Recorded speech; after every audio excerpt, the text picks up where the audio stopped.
तो चलिए दोस्तों, late us talk about definite integration chapter के अंदर में property number 7 and property number 8। तो पहले प्रॉपर्टी नंबर 7 के बारे में अगर बात करें, this property is related to the property of periodicity या definite integration of periodic functions. Periodic functions, चलिए, जैसे कि अगर मैं बात करूं इंटीग्रेशन 0 से लेकर के n t f x d x can be written as n times integration 0 से लेकर के t f x d x, where t is the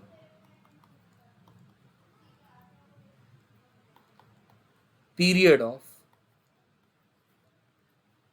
f of x and n belongs to any integer ठीक है ना। यानी कहने का मतलब that is f of x plus T जो है वो fx के बराबर है। fx जो है वो f of x plus t के बराबर है। कहने का मतलब 0 से लेकर के n t f x d x is n times integration from 0 से लेकर के t f x d x, जहां पर टी जो है वो क्या है, पीरियड होगा इस फंक्शन का एफ एक्स का। ठीक है ना। तो सिंपल है, इस बात को समझने के लिए आप ऐसे समझ लें, एक मैं छोटा सा आप सबके सामने अगर ग्राफ बनाऊं ऐसा कुछ, तो लेटेस्ट से मान लो एक फंक्शन आ रहा है, ये रहा, यहाँ से फिर यहाँ से फिर ऐसे ही चलता जा रहा है, मतलब और आखिरी तक चलता जाएगा लेटेस्ट से। ठीक है ना, 0 t 2 t 3 t, और लेटेस्ट से ये जो पॉइंट आया n-1 ऑफ t आया, और लेटेस्ट से ये nt आ गया। ठीक है ना, आगे तक चलता जा रहा है ये बात। तो सही है। अब अपने आप सोच करके देखें, 0 से लेकर के एन टी तक जाना है तो n टाइम्स कर दूंगा इतने रीजन का, तो वो आंसर ही तो आ गया पूरा का पूरा, 0 से एन टी का ही तो आ जाएगा। हमने यही तो कहा यहाँ पर, गेटिंग इट। तो एक बात तो ये हो गई। अगली बात इंटीग्रेशन a से लेकर के अगर मैं a plus n t f x d x की बात करूं, a से लेकर के a प्लस एन टी, वो बनेगा n टाइम्स इंटीग्रेशन 0 से लेकर के t F x d x. ये ऐसे बनेगा। कैसे? ये बात ग्राफिकली आप समझ सकते हैं। a से लेकर के a प्लस एन टी को मैं डायरेक्टली लिख सकता हूँ 0 से लेकर के n t f x d x, और अगर एफ एक्स जो है ये तभी होल्ड ट्रू कर रहा है जब एफ एक्स जो है ना एफ एक्स प्लस टी के इक्वल है, यानी टी पीरियड है फंक्शन का, तभी ये बात आ रही है। और एन 0 से लेकर के एन टी को एन टाइम 0 से लेकर के t f x d x तो लिख ही सकते हैं। अब मैं क्या कहना चाह रहा हूँ, ए से लेकर के a plus n T, basically क्या कर रहे हैं हम लोग, हम शिफ्टिंग की तो बात कर रहे हैं। मान लो हम यहाँ से यहाँ तक की बात कर रहे हैं और यहाँ से यहाँ तक की, ये रहा 0, ये रहा टी, ये रहा 2t। ठीक, मान लो यहाँ से लेकर के हम लोग, और ये 3t है, यहाँ से लेकर के हम लोग ये वाला रीजन, फिर ये वाला रीजन, और ये रीजन की बात यहाँ तक कर रहे हैं लेटेस्ट से। तो जितना रीजन ये है उतना ही रीजन ये है। तो मैं अगर इसको पीछे ले जाऊंगा तो ये भी पीछे आ जाएगा। तो ये वाला पोर्शन उठ करके, कौन सा पोर्शन, आई एम रिपीटिंग, ये वाला जो पोर्शन है उठ करके, this one I am talking about, ये उठ करके यहाँ से उठा लूंगा तो क्या फर्क पड़ जाएगा, तो बात तो वही की वही रहेगी, पूरा का पूरा आंसर तो आएगा ही आएगा। ये तो हुआ इसका graphical way to understand, graphical way. ठीक है ना, graphical way to understand this. अब बात करते हैं आगे एल्जेब्रिकल वे, उससे भी हमें समझ में आना चाहिए। ए से लेकर के ए प्लस एन टी को एन टाइम 0 से टी कैसे लिख सकते हैं। तो आई मान लें आप इसको, इसको माने ए से लेकर के 0 एफ एक्स डी एक्स ऐसा लिख लें, प्लस 0 से लेकर के n t f x d x ऐसा लिख लें, प्लस एन टी से लेकर के a plus n t f x d x ऐसा लिखते हैं। इसमें कोई कंफ्यूजन नहीं, आपने कुछ नहीं करना है। इस वाले इंटीग्रेशन के अंदर में आप क्या करें, y x को पुट कर दें y plus n times of t, यानी यहाँ से dx तो dy के इक्वल आ जाएगा, लेकिन इतने को जैसे ही आप सिंप्लीफाई करेंगे दोस्तों तो क्या बन जाएगा, ये लिमिट्स चेंज हो जाएंगे। पहले x nt था तो अब y 0 हो गया, a प्लस nt था तो ये a हो जाएगा, और f ऑफ y dy बन जाएगा। सही है ना। अब 0 से a और ये a से 0 लिखा है, यहाँ पर x की y की जगह आप x पुट कर दें तो माइनस टाइम्स a से 0 बन जाएगा, या इसको माइनस टाइम्स 0 से a कर देंगे तो ये और ये तो कट जाएंगे, ये वाला पोर्शन और ये वाला पोर्शन कट जाएंगे, तो मतलब यही आंसर फाइनली आपके पास बच जाएगा 0 से nt f x d x, and which has already been explain to you as n time 0 से लेकर के t, राइट। चलिए बढ़िया। एक और बात इसी तरीके से, क्या इंटीग्रेशन एम टी से लेकर के n t f x d x को लिख सकते हो एन माइनस का एम इंटीग्रेशन 0 से लेकर के t f of x d x, ऐसा लिख सकते हो, जहां पर एफ एक्स तो f of x plus t के बराबर ही है, यानी टी पीरियड है उसका। ओके, दूसरी बात, and m comma n belongs to integers, m और n जो है क्या है, इंटीजर्स हैं। अंडरस्टूड है बात ये भैया, 3t से लेकर के 5t तक की बात जा रही है, या 1t से लेकर के 4t तक की बात जा रही है, तो कितने t's बीच में कवर हो रहे हैं, n माइनस का m इसी बात को हमें दिखा रहा है यहाँ पर, राइट। आई एम श्योर ये बात समझ में आ रही है, आप ग्राफिकली विजुअलाइज कर पा रहे होंगे। और आखिरी बात इसी से रिलेटेड एक और प्रॉपर्टी, इसी प्रॉपर्टी P7 से रिलेटेड, मान लो a प्लस एन टी से लेकर के b plus n t f x d x लिखा होगा, तो इसको आप सीधा सीधा a से लेकर के b F x d x लिख सकते हैं डायरेक्टली, जहां पर एफ एक्स जो है f of x plus t के बराबर है, यानी एफ एक्स एक पीरियोडिक फंक्शन है with a period of t, and n belongs to कोई इंटीजर है। भैया सीधी बात है, a के अंदर में nt जा रहा है, b के अंदर में भी nt ऐड हो रहा है, तो nt यूनिट्स पीछे शिफ्ट कर दोगे आप तो ग्राफ a से b ही तो रह जाएगा, क्या फर्क पड़ जाएगा। या फिर आप ऐसा कर लें, और अगर आपको प्रूव करना है इसको एल्जेब्रिकली पुट कर दें x को y प्लस एन टी, आपके पास अपने आप आंसर आ जाएगा, और फाइनली y को दोबारा आप x पुट कर दें और dx तो यहाँ पर dy आ ही जाएगा। मेरी बात समझ आ गई दोस्तों, क्लियर है ये, तो बढ़िया। यहाँ तक अगर आपको ये प्रॉपर्टी नंबर 7 क्लियर है तो इसके बेस पे कुछ क्वेश्चंस किए जा सकते हैं। क्वेश्चंस हैं आई, क्वेश्चन नंबर 1 अगर मैं बात करूँ, I is equal to integration 0 से लेकर के मान लो 16 pi by 3 modulus of sine x d x पूछा गया आपसे।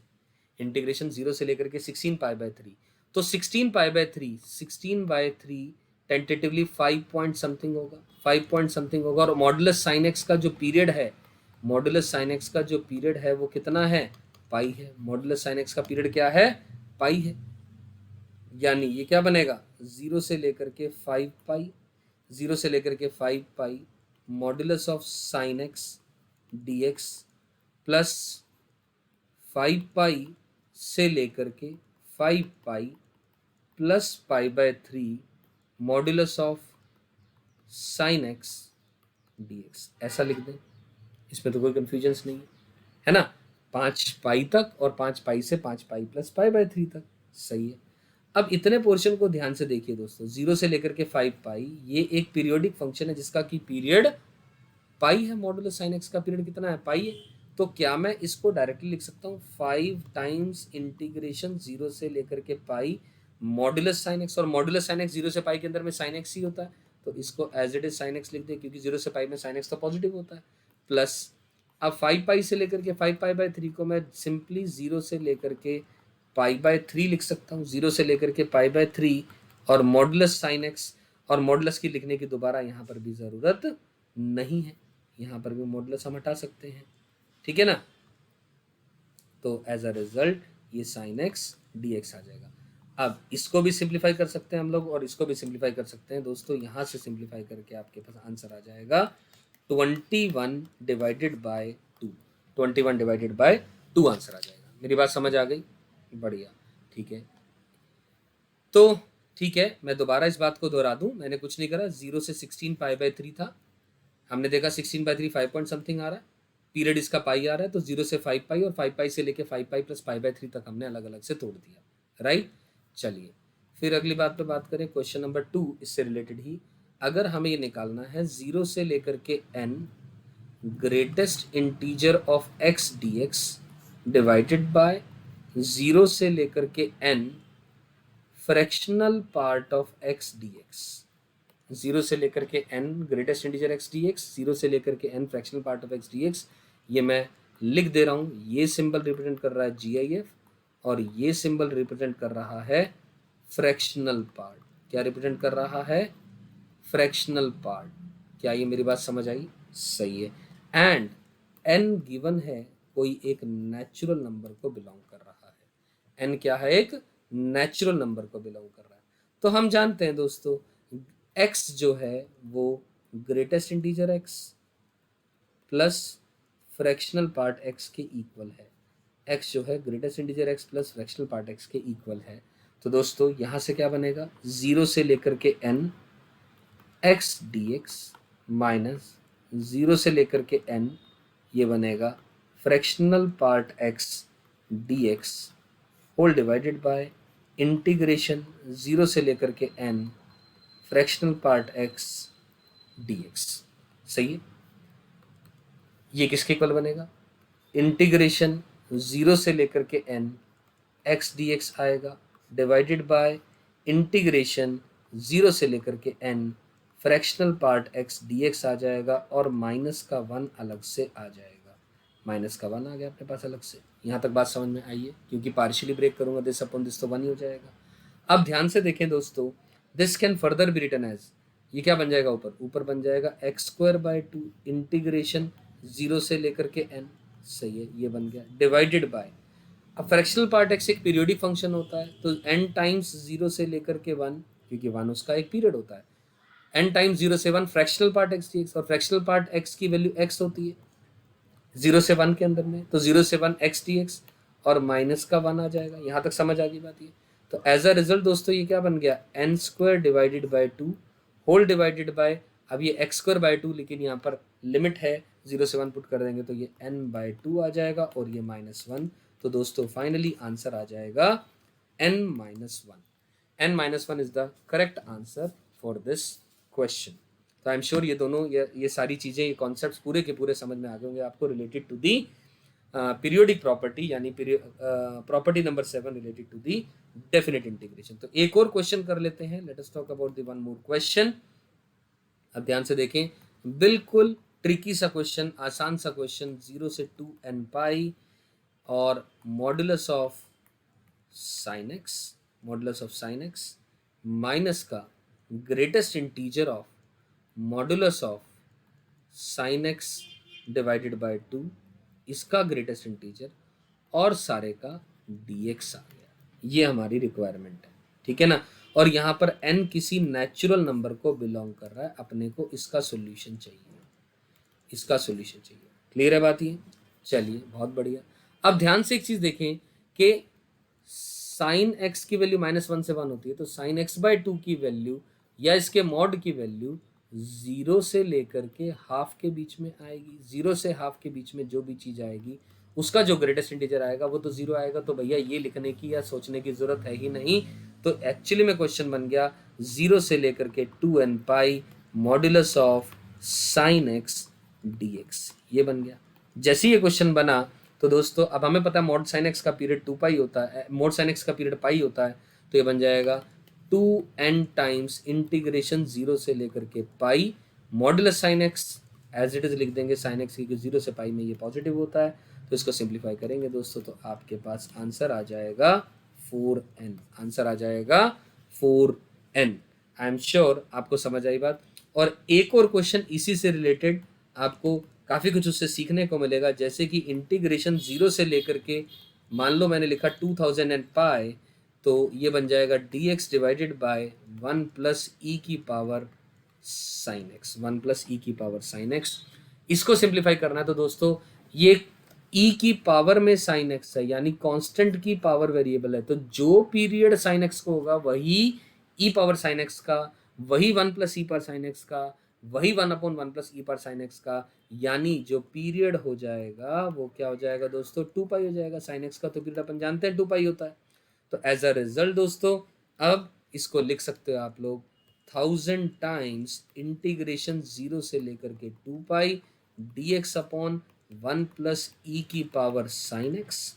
अब इस फंक्शन को अगर मैं I1 मानूं, इस फंक्शन को I1 मानूं, तो I1 के अंदर में अगर आप प्रॉपर्टी नंबर 5 यानी किंग प्रॉपर्टी लगाएंगे तो I1 की वैल्यू बन जाएगी इंटीग्रेशन 0 से लेकर के 2 पाई dx अपॉन 1 प्लस ई की पावर माइनस का साइन एक्स आ जाएगा।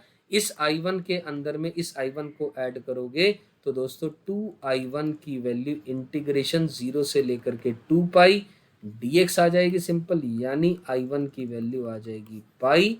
तो एज अ रिजल्ट दोस्तों आपके सामने जो आंसर आएगा वो आ जाएगा 1000 pi. That's the correct answer to this question.